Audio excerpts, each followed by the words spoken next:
Hello and welcome back to Lila Gaming. So today I went to the Coolest Projects competition to be a judge there, and I think I told you about it yesterday in the stream, so if you haven't watched, the audio is just really horrible in yesterday's stream, so whatever, but I was talking about this. So in the background you see some images from the event. In general, I didn't make any pictures of the projects itself. So the Coolest Projects competition is based on the idea of coder dojos all over Europe. These are usually in big companies like Microsoft, Riot Games, Twitter. Mentors from the company will teach coding to children for free. And those children can then sign up at the Coolest Projects to show what they have done. They do this in different categories. So for example, mobile apps, games or websites. I was a judge in the games category, and boy, do I have to make a point out of the fact how impressed I was, and I still am. I was talking to like 12, 13, 14-year-old kids who would show me their game, explain the idea of it, show me how well it works, they would code in everything from C# to Java to Python. Sometimes they were using like multiple language or multiple systems. I saw a lot of Unity actually. I was looking at codes that were so clean. I was thinking like, some of these old school programmers nowadays, they could learn from these kids. And I was seeing games thought out, coded, put together from scratch by kids. They were so smart. I really feel stupid now, I really have to say. So let me talk about a few of the projects.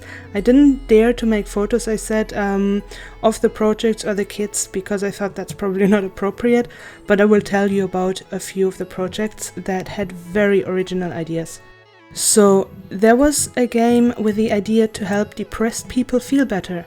It was some kind of escape room game with hidden things and hints and so on, but also by looking at things and finding your clues you would also get to read some inspirational quotes.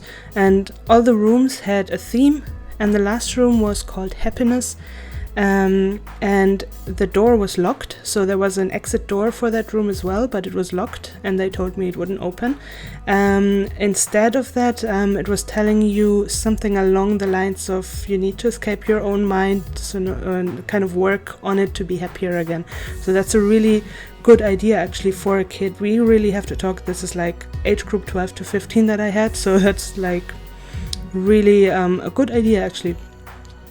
Then another project that I found very interesting was an educational game about identity theft. So the girl was telling me that she knew of like a lady that had lost her phone and someone was stealing her identity and buying things with her credit card and stuff like that. So that's why she was making this game. And in the game you would walk around the world and you would enter buildings. Inside the buildings you would fall asleep, and in your sleep you would play a mini game and learn things about a person. And in the end of the mini game you would get a prompt that explains to you how you can be safer on the internet. So that's very interesting to come, especially from a child, how to be safe online. That was a really good idea. Then I also, as I already said, I saw a lot of games made with Unity, and two of those with some pretty impressive code were a card game and a playground. And you would think that it would be boring, but actually it wasn't at all boring. So the card game was made by two kids from scratch, like everything.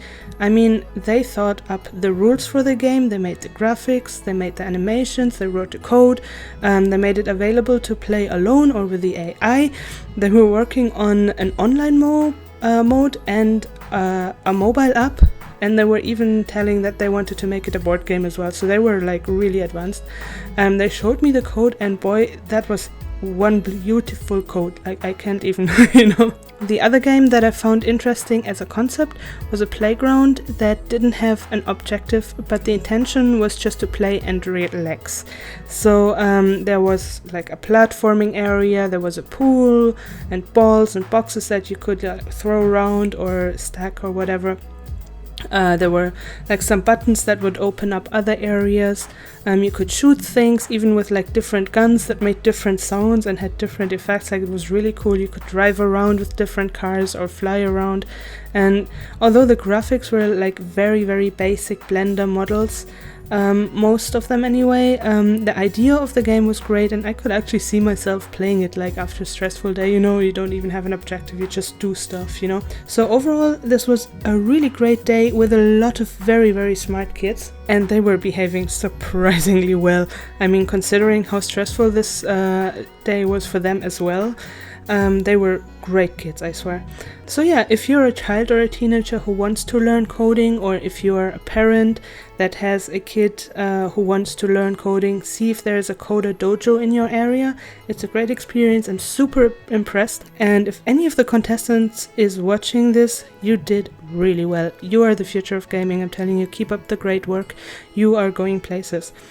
So yeah, thanks for watching. Don't forget to subscribe if you haven't yet. Click the little bell button to get notifications when I upload or stream. Follow me on my social media and enjoy your day.